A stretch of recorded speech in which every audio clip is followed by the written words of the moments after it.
টি-20 ফরম্যাটটা তো ব্যাটসম্যানদেরই খেলা, চারের খেলা, ছক্কার খেলা, এটা বেসিক কথা। কিন্তু গতবারের আইপিএলে সানরাইজার্স হায়দ্রাবাদ সেইটাকে একটা ভিন্ন লেভেলে নিয়ে গিয়েছিল। চার ছক্কা মারা, রান করাটাকে একেবারে ছেলে খেলা বানিয়ে ফেলেছিল। তিনটা ম্যাচে তারা 250+ স্কোর করেছে, একটা ম্যাচে 287 পর্যন্ত গিয়েছিল। গতবারের টেমপ্লেটেই এইবারও সানরাইজার্স হায়দ্রাবাদ খেলবে নিশ্চিতভাবে, এবং আমার কাছে মনে হয় প্রায় নিশ্চিতভাবেই 300 রানের সেই মাইলফলকটা তারা স্পর্শ করে ফেলবে কোনো একটা ম্যাচে।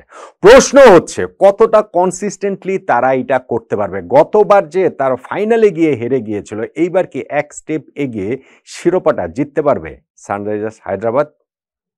এই দলটার শক্তি, দুর্বলতা, স্টার প্লেয়ার, কোচ, ক্যাপ্টেন সবকিছু মিলিয়ে প্রেডিকশনটা আসলে কি আমার সঙ্গে আপনি মিলিয়ে নিতে পারেন। সানরাইজার্স হায়দ্রাবাদের দলটা কেমন হয়েছে বলতে, গতবারের মূল দলটাকেই তারা আসলে ধরে রেখেছে। ধরেন তারা 5 জন ক্রিকেটারকে রিটেইন করেছে, Travis head, Abhishek Sharma, Henrique Klaasen, Nitish Kumar Reddy এবং ক্যাপ্টেন প্যাট কামিন্স। দেখুন আপনার মানে গতবারের হচ্ছে কি স্পেশালি ব্যাটিং এর যে ফায়ার পাওয়ারের যে জায়গাটা রয়েছে সেইখানটা তো ওই হেড এবং অভিষেক শর্মার ওপেনিং পার্টনারশিপ গুলো দুর্দান্ত ছিল, তাদেরকে রেখেছে। হেনরিক ক্লাসেন শেষ দিকে এসে কি অসাধারণ পারফর্ম করেছেন, তাকে রেখেছে। নীতিশ কুমার রেড্ডি তো প্রতিনিয়ত আগের চেয়ে আসলে ভালো হয়ে উঠছেন। সঙ্গে এইবার তারা অ্যাড করেছে ঈশান কিষানকে, যার নিজেরও আসলে বিস্ফোরক হয়ে ওঠার সকল রকম ক্ষমতা রয়েছে। ফলে গতবার যেই ব্যাটিং টেমপ্লেটটাতে তারা খেলেছে, এইবার অন্য কিছু হওয়ার কোন রকম কোনো সম্ভাবনার জায়গা আমরা দেখতে পাচ্ছি না, আমার কাছে সেটা মনে হয় না। এইখানটাতে তারা শ্রীলঙ্কার কামিন্দু মেন্ডিসকেও এনেছে, তাকে কতটা ইউটিলাইজ করা যাবে, কিংবা অভিনব মনোহরের রোলটা আমার কাছে মনে হয় গুরুত্বপূর্ণ হয়ে উঠতে পারে, যে আব্দুল সামাদের মতো অত বেশি মানে বেশি বাজিয়ে খালি কলসি বাজে বেশি যেন না হয়, সেই প্রত্যাশার জায়গাটাই সানরাইজার্স হায়দ্রাবাদের এইখানটাতে থাকবে। তাদের বোলিং লাইন আপে স্পিনার হিসাবে অ্যাডাম জাম্পা এবং রাহুল চার, তারা তো দুইজন রয়েছেন, খুব ভালো দুইজন স্পিনার এই টি-20 হিসাব যদি করি। আর পেস বোলিং এর ওই জায়গাটাতে ক্যাপ্টেন প্যাট কামিন্স, তিনি তো এটা লিড করবেনই। সঙ্গে তারা মোহাম্মদ শামিকে এনেছে। শামিকে তারা এনেছে আসলে বেসিক্যালি তারা রিপ্লেস করেছে ভুবনেশ্বর কুমার দিয়ে। সো সেই জায়গাটাতেও শক্তি তাদের বেড়েছে বই আসলে কমেনি। সঙ্গে এইখানটাতে হচ্ছে গিয়ে হর্ষাল প্যাটেল আর জয়দেব উনাদকাট, ভিয়ান মুল্ডারকে তারা পরে রিপ্লেসমেন্ট হিসেবে নিয়েছে। এই জায়গাটাও তাদের মোটামুটি ওয়েল স্টকড আমরা বলতে পারি।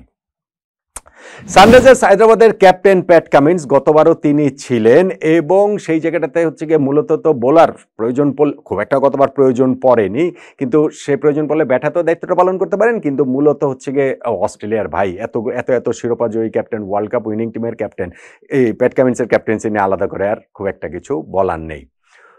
কোচ হিসেবে হেড কোচ তাদের ড্যানিয়েল ভেট্টোরি, তিনি ব্রায়ান লারের কাছ থেকে দায়িত্বটা নিয়েছিলেন, এবং গত সিজনটা সানরাইজার্স হায়দ্রাবাদ এরকম চোখ ধাঁধানো ক্রিকেট খেলেছে। তাদের কোচিং স্টাফের এই সেট আপটাতে আরেকটা বিগ নাম মুত্তিয়া মুরলীধরন, যিনি হচ্ছে গিয়ে ওই বোলিং কোচ হিসেবে থাকছেন।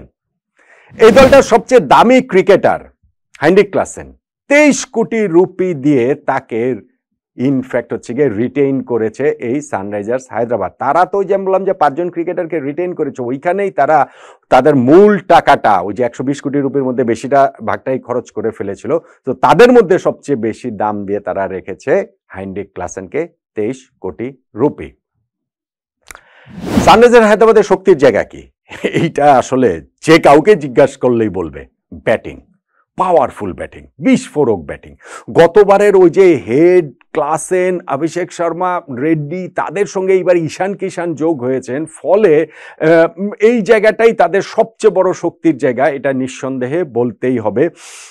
স্পিন বোলিংটাও তাদের ভালো, অ্যাডাম জাম্পা এবং রাহুল চারের কথা আমি বলছিলাম যে তারা ভালো টি-20 বোলার, সঙ্গে পেস বোলিং এর ওই লাইন আপটাও কিন্তু তাদের বেশ দুর্দান্ত। সবকিছু মিলিয়ে খুবই একটা ওয়েল রাউন্ড একটা টিম। এই জায়গাটা থেকে মানে দলটার যেই জায়গাটাতে আপনি তাকাবেন, আপনি দেখতে পাবেন যে আসলে শক্তির জায়গাটাই বেশি করে দেখা যাচ্ছে। দুর্বলতা কি নেই? আছে। আমার কাছে যেটা মনে হয় যে সানরাইজার্স হায়দ্রাবাদের এই যে তাদের ফার্স্ট 11-এর জন্য এত বেশি টাকা খরচ করেছে, যে স্কোয়াড ডেপটা আসলে ওই রকম হয়নি। এটা খুবই হাই রিস্ক একটা গেম, কিন্তু এইভাবেই তারা গতবার খেলে ফাইনাল পর্যন্ত খেলেছে, এইবারও তারা ওই টেমপ্লেটেই খেলছে, যেই কারণে ব্যাকআপ ক্রিকেটারের সংখ্যা তাদের খুব ভালো না। ব্যাকআপ ক্রিকেটারদের সামর্থ্যের জায়গাটা আসলে খুব ওই রকম মানের নয়। এই যাদের কথা বলছি তাদের কেউ যদি ধরেন ইনজুরিতে পড়েন বা অফ ফর্মে চলে যান, যথেষ্ট ভালো ব্যাকআপ নেই, এইটা তাদের একটা দুর্বলতা আমার কাছে মনে হয়। আরেকটা দুর্বলতা, বোলিং লাইন আপে যাদেরকে কথা বললাম তারা সবাই হচ্ছে গিয়ে খুব ভালো উইকেট টেকার, কিন্তু তারা রান লিক করেন, প্রচুর রান তারা দিয়ে দেন।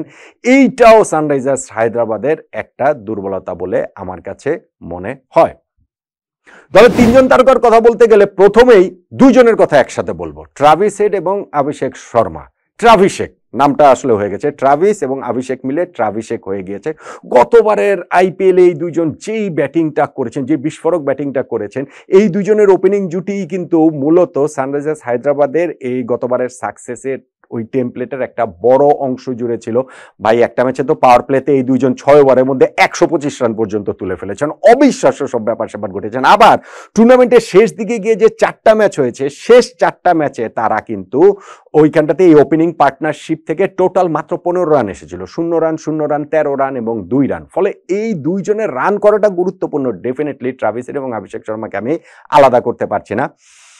যার কথা সেকেন্ড বলবো বা থার্ড, ওইভাবে যদি আপনি হিসাব করে বলেন, হাইনরিক ক্লাসেন। ভাই তার কথা আসলে বলতে হবে। টি-20 ফরম্যাটে ওই দিকে গিয়ে মানে লোয়ার মিডল অর্ডারে ব্যাটিং করে এইরকম কনসিস্টেন্টলি এইরকম রান করা, এইরকম স্ট্রাইক রেটে, এটা অ্যামেজিং। টি-20 ফরম্যাটে ওয়ার্ল্ড ক্রিকেটের গত কয়েক বছরের ওয়ান অফ দ্য ফাইনেস্ট ব্যাটসম্যানই আমার কাছে মনে হয় এই Heinrich Klaasen. One of the finest batsman সবার কাছেই মনে হয়, আমার কাছে মনে হয় ফাইনেস্টই মনে হয়। ও টি-20 ফরম্যাটে একজন ব্যাটসম্যানকে ওয়ার্ল্ড ক্রিকেট থেকে বেছে নিতে বলা হলে আমি প্রবাবলি হাইনরিক ক্লাসেনকেই নিব। সো সেই হিসাবে তাকে আরেকটা স্টারের কথা বলছি। এবং থার্ড এই জায়গাটাতে যে স্টারটা আমার কাছে মনে হয় যে খুব গুরুত্বপূর্ণ রোল প্লে করতে পারেন, তিনি মোহাম্মদ শামি, পেস বোলার। এইবারই তিনি দলে এসেছেন, ইনজুরির সঙ্গে তিনি দীর্ঘদিন লড়াই করেছেন, তারপরে ভারতের এই যে চ্যাম্পিয়ন্স ট্রফি জয়ী দলের অংশ ছিলেন। পুরোপুরি রিদমে যে এসেছেন তা নয়, কিন্তু পুরোপুরি রিদমে চলে আসবেন বলে প্রত্যাশা করা হচ্ছে এবং নিঃসন্দেহে সানরাইজার্স হায়দ্রাবাদ এই মোহাম্মদ শামির কাছ থেকে বিগ পারফরমেন্স এক্সপেক্ট আসলে করবেই।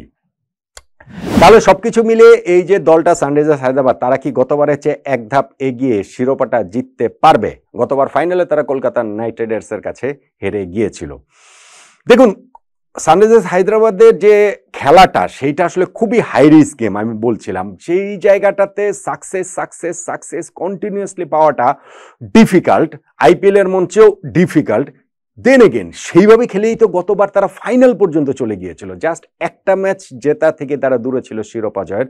ফলে আমার কাছে মনে হয় যে এইবারের এই দলটাও যে শিরোপা জিততে পারবে না অমন মনে হওয়ার কোনো কারণ নাই। আমি খুবই অবাক হব যদি সানরাইজার্স হায়দ্রাবাদ এইবারও প্লে অফে অন্তত পক্ষে খেলতে না পারে এবং শিরোপা জয়ের তারা আসলে অন্যতম ফেভারিট। খুবই ছোট্ট একটা তালিকাও যদি করি, সেই জায়গাটাও সানরাইজার্স হায়দ্রাবাদকে রাখতেই হবে। রাখবেন না আপনি? বলেন তো।